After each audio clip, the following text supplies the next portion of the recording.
오늘 함께 보실 말씀 우리 시편 107편 말씀입니다.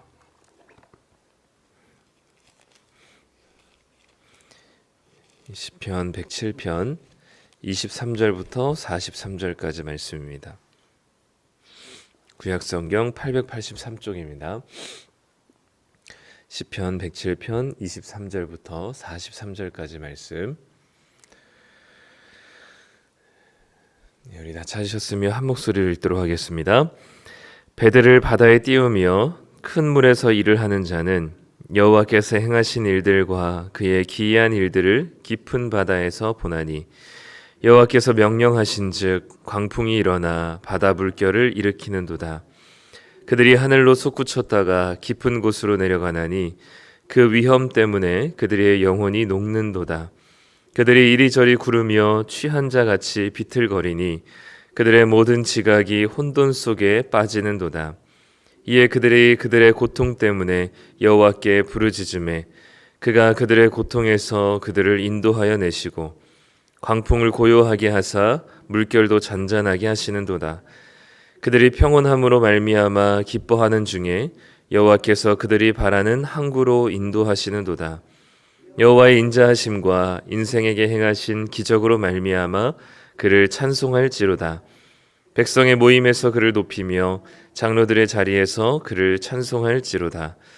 여호와께서는 강이 변하여 광야가 되게 하시며 샘이 변하여 마른 땅이 되게 하시며 그 주민의 악으로 말미암아 옥토가 변하여 염전이 되게 하시며 또 광야가 변하여 못이 되게 하시며 마른 땅이 변하여 샘물이 되게 하시고 줄인 자들로 말미암아 거기에 살게 하사 그들이 거주할 성읍을 준비하게 하시고 밭에 파종하며 포도원을 재배하여 풍성한 소출을 거두게 하시며 또 복을 주사 그들이 크게 번성하게 하시고 그의 가축이 감소하지 아니하게 하실지라도 다시 압박과 재난과 우한을 통하여 그들의 수를 줄이시며 낮추시는도다. 여호와께서 고관들에게는 능력을 쏟아 부으시고 길 없는 황야에서 유리하게 하시나 궁핍한 자는 그의 고통으로부터 건져주시고 그의 가족을 양떼같이 지켜주시나니 정직한 자는 보고 기뻐하며 모든 사악한 자는 자기 입을 봉하리로다. 지혜 있는 자들은 이러한 일들을 지켜보고 여호와의 인자하심을 깨달으리로다. 아멘. 어제 이어서 시편 107편 말씀 함께 나누도록 하겠습니다. 오늘은 이제 우리 어제 살펴본 것처럼 여호와 인자하심과 인생에게 행하신 기적으로 말미암아 그를 찬송할지어다라고 하는 반복되는 시구가 있었죠. 그래서 그 시구를 중심으로 이제 연이 나뉘어지는데 오늘은 이제 그 같은 시구의 반복이 네 번째 일어나는 23절부터 32절까지가 한 큰 연이 됩니다. 네 번째 연이 되는 거죠. 이 네 번째 연에서는 이 바다를 항해하는 선원들의 모습을 보여줍니다.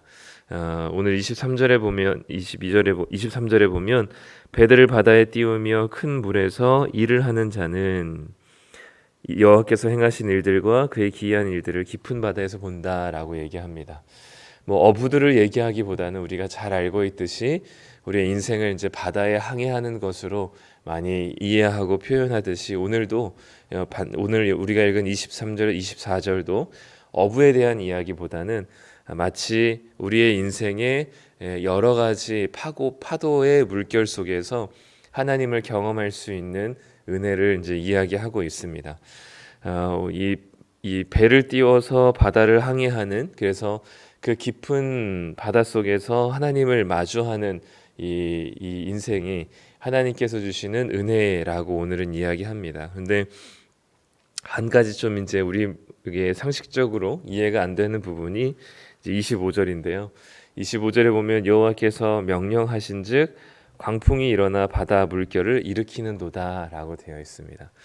우리가 인생 가운데 또 살아가면서 겪는 이런 높은 파도와 광풍과 물결들 마주하지 않으면 좋겠지만 이것들을 마주하게 되는데 이것을 누가 일으키고 누가 명령하시나 봤더니 하나님께서 우리 인생에 이 고난을 명령하시고 물결을, 광풍을 내주신다고 이제 오늘 본문에서는 이야기하고 있죠. 어떻게 하나님께서 이 하나님의 백성들에게 광풍을 일으키시고 파도를 만드실 수 있을까? 그 하나님이 일으키신 광풍과 파도 때문에 26절, 27절에는 굉장히 실감나게 표현이 되어 있죠. 26절에 보면은 하늘로 솟구쳤다가 깊은 곳으로 내려가나니, 이게 파도가 워낙 높고 물결이 세다 보니까 이 배가 요동칠 때마다 하늘에 솟구쳤다가 깊은 바다로 다시 내려가는 것처럼 계속 오르락 내리락을 반복하는 모습을 보여줍니다. 또 26절에 그러다 보니까 그들의 영혼이 녹는도다라고 되죠. 영혼의 멀미 상태가 되는 겁니다. 27절에 보면 그들이 이리저리 구르며 취한 자같이 비틀거립니다. 파도가 치니까 배에서 온전히 서 있을 수가 없죠. 그리고 그들의 모든 지각이 혼돈 속에 빠지게 됩니다. 이 상황들, 그리고 나서 28절에 고통 때문에 여호와께 부르짖으니 하나님께서 그들의 고통에서 그들을 인도하시죠. 광풍을 고요하게 하시고 물결도 잔잔하게 하십니다. 이 일련의 이 과정을 보면 이 고통을 주셨다가 또 고통에서 부르짖었더니 하나님께서 그 고통을에서 또 건지셨다가 약간 하나님이 좀 사이코패스 같은 그런 느낌이 있어요. 그렇죠? 차라리 고통을 안 주시면 될 텐데 굳이 그 광풍을 허락하셨다가 광풍 속에서 정말 요동치듯이 영혼이 녹는 상황 속에 하나님께 부르짖었더니 하나님께서 그 광풍을 잔잔하게 하시고 결국 그들이 목적하는 그 목적지까지 하나님께서 인도하시는 은혜를 경험하게 되는 거죠. 마치 병 주고 약 주는, 거의 고통으로 몰아 넣었다가 다시 이제 꺼내주는 그런, 뭔가 그래서 하나님께 강제로 감사해야만 하는 그런 상황으로 묘사가 되는 것 같고, 또 이 본문이 그래서 되게 많이 불편하기도 한 것 같아요. 근데 중요한 것은 오늘 여기서 이 본문에서도 그렇고 뒷부분에서도 33절 이하에서도 동일하게 이 23절부터 이야기하고 싶은 것이 한 가지가 있습니다. 그건 뭐냐면 하나님은 주기도 하시는 분이고 거두기도 하시는 분이고 세우시기도 하시고 무너뜨리시기도 하시는 분이라는 사실을 얘기하는 거죠. 오늘 그 네 번째 연이 끝나고 나서 33절 이하에도 하나님의 그런 모습을 표현하고 있습니다. 오늘 33절에 보면 여호와께서 강을 광야가 되게 하시고 샘을 마른 땅이 되게 하시고 옥토를 염전이 되게 하시고, 그런데 또 35절에 보면 광야를 연못으로 변화시키시기도 하시고 그냥 마른 땅을 샘물이 되게 하시기도 하시고, 그래서 이 여러 가지 열매를 베푸시기도 하시고, 또는 38절에 보면 이 복을 주셔서 넘치는 열매를 주시기도 하고, 39절에 보면 다시 압박과 재난과 우환을 통하여서 그 숫자를 또 줄이시며 낮추시기도 하시는 분으로 소개를 하고 있는 거죠. 그러니까 오늘 이 시인의 마지막 4연과 5연에서는 작정하고 하나님의 이 주권을 보여주고 있는 것 같습니다. 하나님은 우리가 생각할 때는 그냥 고통을 주지 않으셔도 좋고, 그냥 하나님께서 별다른 조치를 하지 않으시고 그냥 그 상태로 평온하게 있으면 너무 좋을 텐데, 우리 이 세상을 다스리시고 우리의 인생에 개입하시는 하나님은 결코 그렇게 가만히 있으시지 않으시는 분으로 소개하고 있는 거죠. 그것이 우리 머릿속으로 좀 비상식적이고 불합리하다고 느껴질지라도 하나님은 그 모든 이 인생의 이 높고 낮음을, 그리고 우리의 상황의 모든 환경과 상황들을 좌지우지하실 만한 하나님이시라는 사실을 이야기해주고 있습니다. 우리가 보기에는 좀 불합리해 보여요. 하나님이 광풍을 주지 않으시면 좋겠고, 그리고 그냥 그 멀쩡한 땅을 염전으로 만들거나 풍성한 열매들을 다시 가난하게 만드셔서 그 수를 줄이시는 일들은 하지 않으셨으면 좋겠습니다.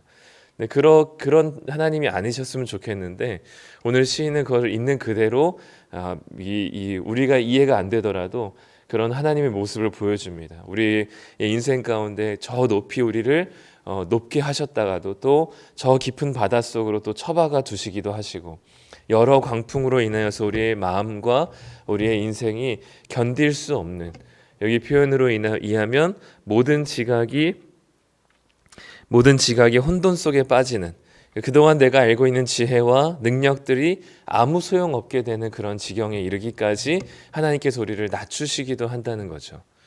왜 그런지는 모르겠습니다. 그리고 그로 인해서 물론 그 다섯 번째 연에서는 이 정직한 자 또는 가난한 자, 궁핍한 자를 하나님께서 세우신다라고 말씀하시긴 했지만 앞에 4연에서는 사실 아무 연유가 없거든요. 그냥 하나님께서 광풍을 일으키셔서 물결을 파도를 치게 하셨다가 다시 그것을 잔잔하게 하시는 하나님의 하나님의 이랬다 저랬다 하시는 그런 모습 같아 보이는 그런 부분들을 있는 그대로 시인이 표현을 해주고 있습니다. 이렇게 하는 이유는 뭐냐면 한 가지인 것 같아요. 하나님은 우리를 높이시기도 하시고 낮추시기도 하시고, 그리고 우리가 생각하는 것과 다르게 모든 반전과 전복을 일으키시는 이 세상을 다스리시며 우리의 인생을 쥐고 계신 주권자 되신다는 사실을 보여주고 싶은 것 같습니다. 우리가 겪는 모든 일이 내가 뜻하지 않는 상황이라 할지라도 또는 내가 기대한 상황이라 할지라도 그 모든 것들이 다 어디 안에 있냐면 하나님의 주권 안에 있으니, 우리가 높을 때나 낮을 때나 하늘 저 꼭대기에 올라갈 때나 깊은 바다 가운데 나아갈 때나 우리는 누구를 찾고 누구에게 나아가야 하냐면 우리의 주권자 되신 하나님에게 나아가야 한다는 사실을 이야기해주고 있습니다. 하나님의 주권 안에, 그 고통도 하나님의 주권 안에 있고 우리의 축복과 좋은 상황과 열매도 하나님의 주권 안에 있으니, 하나님의 통제 아래에 있으니 하나님이 모르는 고난이 없고 하나님이 모르는 축복이 없다는 것이죠. 그러니 마지막 43절에 보면 지혜 있는 자들은 이러한 일들을 지켜보고 여호와의 인자하심을 깨달으리로다 라고 얘기합니다. 높을 때는 우리가 우리 마음대로 모든 것이 가능할 것 같아 보입니다. 그런데 한없이 낮을 때는 우리 힘으로 되는 것이 아무것도 없게 느껴지죠. 오늘 24절에서도 여호와께서 행하시는 일들과 그의 기이한 일들을 어디서 보게 되냐면 깊은 바다에서 보게 된다고 얘기합니다. 기본적으로 인간은 잘 되면 하나님을 잘 안 보게 돼요. 그런데 모든 것이 무너져 내려서 배가 파선해서 부서져서 깊은 바다 가운데 있는 그 고통의 현장 속에서는 하나님을 바라볼 수 있는 여지가 우리들에게 주어지는 거죠. 그래서 하나님께서는 광풍을 일으키시기도 하는 것 같습니다. 높은 자를, 또 많은 풍성한 열매와 많은 숫자를 하나님께서는 또 고난과 어려움을 통해서 줄이시기도 하는 이유는 우리의 높음이 한없이 높아져서 또 하늘로 솟구치는 일들이 또 우리에게는 그 하늘로 솟구쳐서 아무것도 보이지 않을 때 하나님께서는 우리로 하여금 깊은 바다 가운데 몰아 넣으셔서 그곳에서 그 깊은 바다에서 이 바다를 빠져나오기 위해서 바다 표면의 하늘을 바라보듯이 하나님을 볼 수밖에 없는 상황과 환경 속에 우리를 때로는 내몰아 가시기도 하시는 분이 하나님이신 것을 오늘 보여주고 있습니다. 중요한 것은 우리가 높을 때나 낮을 때나 하나님이 모르는 상황이 없고 모든 것이 하나님의 통제 아래에 있다는 사실을 기억하셨으면 좋겠습니다. 이것을 본다면 또 인생의 경험에 이런 높고 낮음을 많이 경험한 자들에게는 43절처럼 지혜로운 자들이 되어서 하나님의 인자하심을 바라볼 수 있게 되는 겁니다. 물론 한 번에 되지는 않을 것 같아요.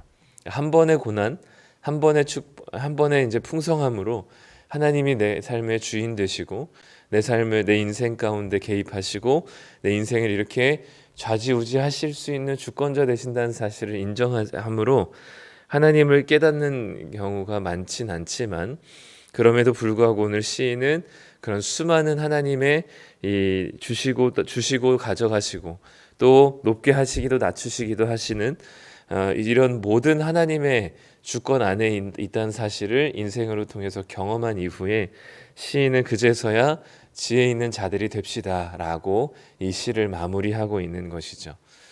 우리는 고난을 당하게 되면 고난의 원인은 그 당시 잘 알지 못하지만 분명한 것은 그 고통의 순간에서도 하나님께서 함께하고 계시고 우리의 목소리에 귀를 기울이고 계시다는 사실입니다.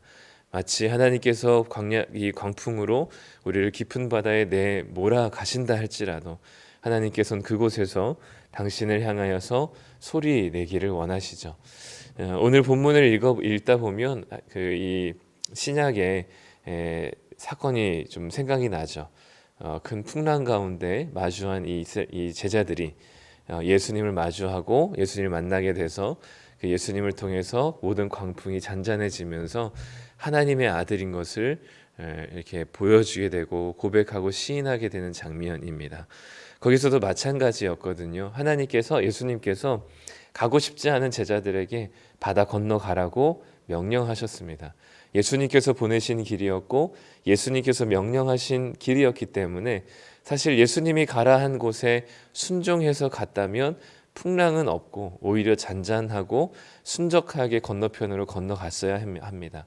근데 그 예수님이 가라 하신 그곳에 광풍이 일어나고 풍랑이 일어나 배가 깨어질 지경이 되었던 것이죠. 하나님께서 말씀하신 곳인데 하나님을 믿는 자들의 삶인데 여전히 광풍이 주어집니다. 그것은 하나님의 주권 안에 있는 광풍입니다. 마치 그 갈릴리 바다의 한가운데서 괴롭게 풍랑과 싸우고 있는 모습을 예수님께서 산 위에서 지켜보시다가 제자들에게 나아가셔서 그들의 광풍으로 괴로워하는 중에 그들의 광풍을 잔잔하게 하시고 하나님 되심을 보여주셨던 것처럼 우리가 고난 중에 있다면 우리의 삶에 여전히 이것이 하나님께서 하나님께서 내가 이 깊은 바다에 빠져 있다는 사실을 모르지 않는다고 기억하시고 하나님의 주권 안에서 우리가 하나님께 마음껏 부르짖고 기도하셔서 하나님께서 우리의 인생 가운데 개입하셔서 평온케 하시는 은혜를 누리시는 우리 성도님들 되셨으면 좋겠습니다.